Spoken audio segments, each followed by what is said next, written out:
Bismillahirrahmanirrahim. Alhamdulillah. Wassalatu wassalamu ala rasulillah wa ala alihi wa ashabihi wa mawala mabad. Anak-anakku yang dimuliakan Allah Ta'ala, kita lanjutkan pembahasan kita tentang khusyuk dalam sholat.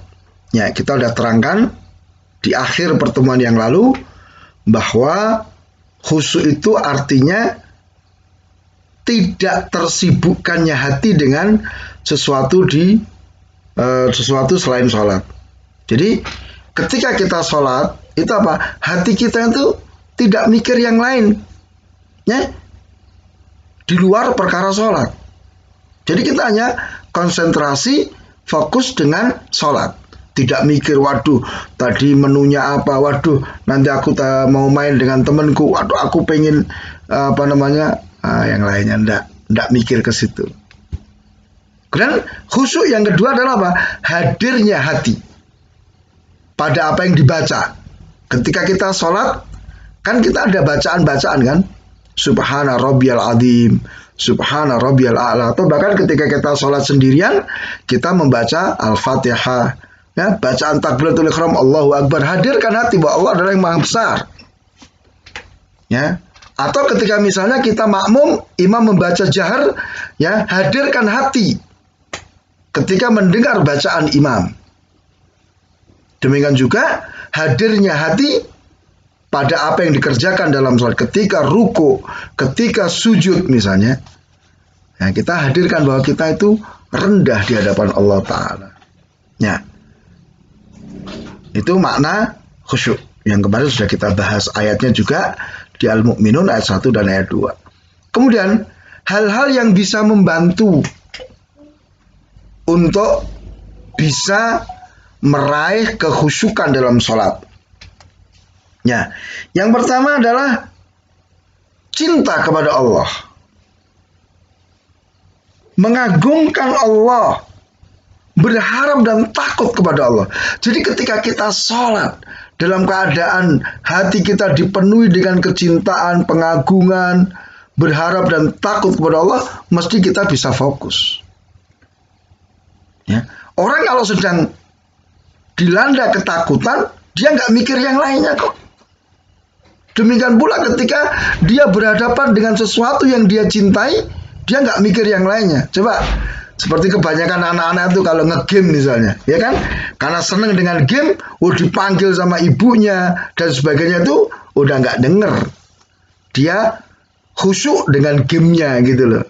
Kenapa? Seneng. Maka kalau kita pengen khusyuk dalam sholat, ya cintailah Allah, agungkanlah Allah, takutlah kepada Allah Ta'ala. Ya. Kemudian yang kedua, menghadirkan perasaan ketika sedang berdiri, ketika sedang merendah, ya, tunduk di hadapan Allah Ta'ala.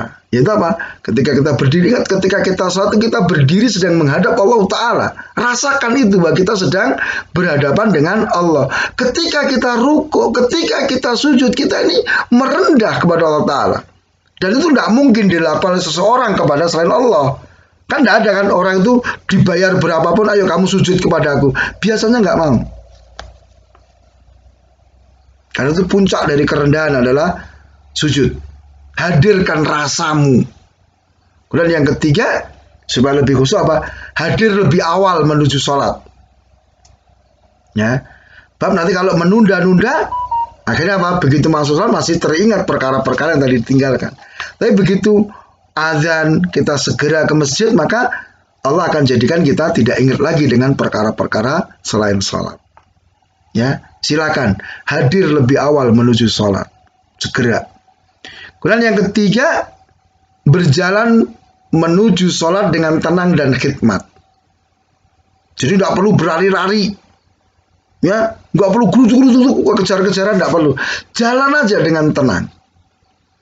Juga tidak boleh ketika menuju ke masjid misalnya kita apa? Sambil bercanda-canda, ketawa-ketawa, enggak.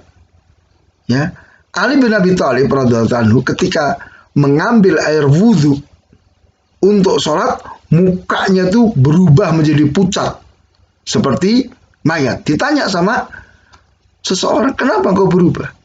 Maka Ali menjawab, bagaimana aku tidak takut? Bagaimana aku tidak pucat wajahku karena ketakutan? Karena sebentar lagi aku akan menghadap Allah yang Maha Perkasa. Dan yang kelima apa? Menyibukkan diri dengan zikir, ya, dan yang lainnya seperti membaca Al-Quran, sholat sunnah, ya. Ketika kita menunggu sholat, kan ada waktu ya, karena kita datang lebih awal, maka ada waktu menunggu untuk iqamah. Maka manfaatkan waktu antara azan dengan iqamah itu dengan zikir, berdoa, membaca Al-Quran, ya mungkin mengulang hafalan, atau melakukan sholat sunnah. Maka ini akan membantu untuk mendapatkan kekhusyukan dalam sholat. Kemudian bersemangat melakukan sunnah-sunnah dalam sholat. Ya, jadi hal-hal yang disunahkan dalam sholat itu dijaga, ya, dikerjakan. Kemudian menghayati bacaan sholat. Nih, maka kita harus ngerti bahasa Arab ini. Atau paling tidak kita harus belajar tentang makna-makna bacaan. Jadi Allahu Akbar artinya apa? Allah Maha Besar maknanya apa? Tidak ada sesuatu yang lebih besar daripada Allah Ta'ala. Maka heran kalau ada orang takbiratul ihram masuk sholat dia masih ingat perkara-perkara selain Allah Ta'ala. Masih ingat tentang makanannya, pekerjaannya dan sebagainya. Jangan. Ya, ketika kita membaca Fatihah, ya hayati makna-makna yang terkandung dalam Fatihah. Nanti kita akan pelajari di pelajaran ke-20 ya. Kemudian menyingkirkan sesuatu yang bisa menyibukkan dari sholat. Ya, hal-hal yang nanti akan mengganggu sholat, buang dulu, selesaikan dulu. Maka Rasul katakan apa? Ketika sudah dihidangkan makanan dan kamu pengen makan, maka makan dulu, baru sholat. Kenapa? Karena kalau makanan sudah dihidangkan, kita pengen makan, kemudian kita paksa untuk sholat dulu, maka pikiran kita akan apa? Ingat kepada makanan terus kan gitu. Maka singkirkan itu semua. Kemudian yang ke-9, melihat ke tempat sujud. Ya, jadi ketika sholat, pandangan mata kita mengarah ke tempat sujud. Nah, nanti yang berikutnya silakan titik ini kamu cari sendiri nanti. Baik. Kemudian apa pengaruh sholat yang kita kerjakan terhadap perilaku kita? Ya, pengaruh sholat terhadap perilaku seorang muslim. Pertama, menambah keimanan. Jadi dengan sholat akan bertambah keimanannya. Yang kedua, hatinya akan bercahaya. Sehingga dia bisa tahu mana petunjuk, mana kesesatan, mana itu hak, mana itu batil. Karena hatinya bercahaya. Kemudian yang ketiga, menguatkan keinginan untuk berbuat baik. Semakin kuat untuk berbuat baik. Kemudian yang keempat, melemahkan keinginan untuk bermaksiat. Jadi kalau kita betul-betul menjaga sholat kita, maka keinginan kita untuk bermaksiat itu hilang. Semakin melemah hilang. Sehingga Allah katakan di ayat apa? Inna sholata tanha anil fahsya'i wal munkar. Sesungguhnya sholat itu mencegah dari perbuatan keji dan munkar. Maka kalau sholat kita kok belum menumbuhkan pengaruh seperti ini, ya dikoreksi sholat kita. Mungkin kita nggak tumaknina, mungkin kita tidak menghayati bacaan-bacaan dan seterusnya. Ya, maka perhatikan sholat kita, jaga rukun, jaga wajibnya, jaga sunnahnya, sehingga sholat akan memberikan hasil yang positif pada diri kita.